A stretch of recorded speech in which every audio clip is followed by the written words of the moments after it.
Hello everyone, myself Anshu Tamkar. It is a fourth video of the portrait of a lady. But that was not so. After 5 years, I came back home and was met by her at the station. जब 5 years बाद जो writer है वो लौट कर आता है अपनी स्टडी ख़त्म करने के बाद तो अपनी दादी से मिलता है. She did not look a day older. She still had no time for words, and while she clasped me in her arms, I could hear her reciting her prayers. तो उसने मुझे अपने बाहों में लिया, गले से लगाया मेरी दादी ने, और उनकी प्रेयर जो ही बराबर चलती रही.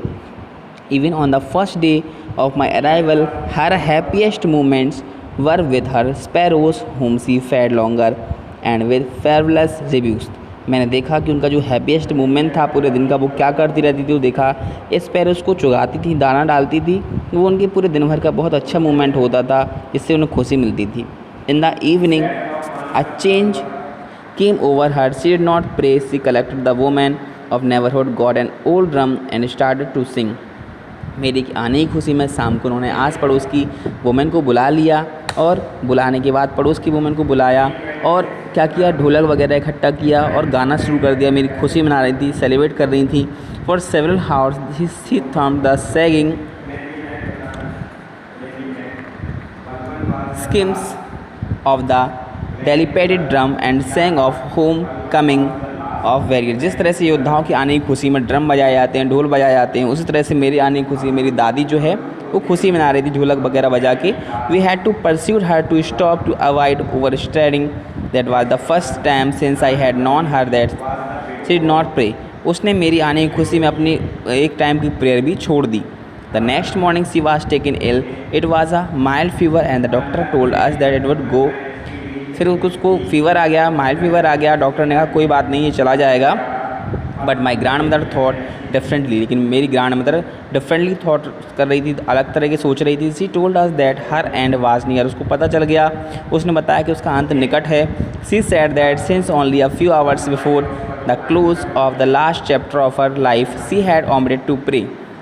उसको पता चल गया कि उसका जीवन का अंतिम पड़ाव है, तो उसने प्रे करना शुरू कर दिया. She was not going to waste any more time talking us to us. अब वह और टाइम बिता नहीं रही थी, उसने सारा टाइम जो है प्रेयर में लगा दिया. वो कह रही थी मुझे और टाइम बर्बाद नहीं करना चाहिए किसी से बात करने में. He protested but she ignored our protest. She lay peacefully in the bed praying and telling her beads before we could suspect her lips stopping moving and rosary fell from her lifeless fingers.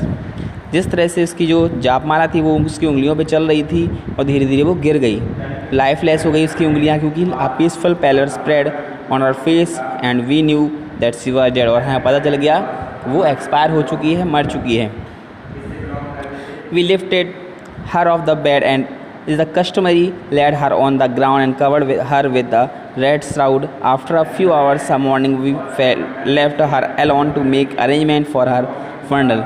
और उसके दाह संस्कार के लिए हम लोगों ने उसका अरेंजमेंट करना शुरू किया. In the evening we went to her room with a crude structure to take her to be cremated. उसको अर्थी पे लगाने के लिए, उठाने के लिए हम लोग उसके कमरे में गए. The sun was setting. सूरज डूब रहा था. And lit her room and veranda with a blaze of golden light. से हम लोगों ने उसके वरांडा को और कमरे को उजाला से भर दिया.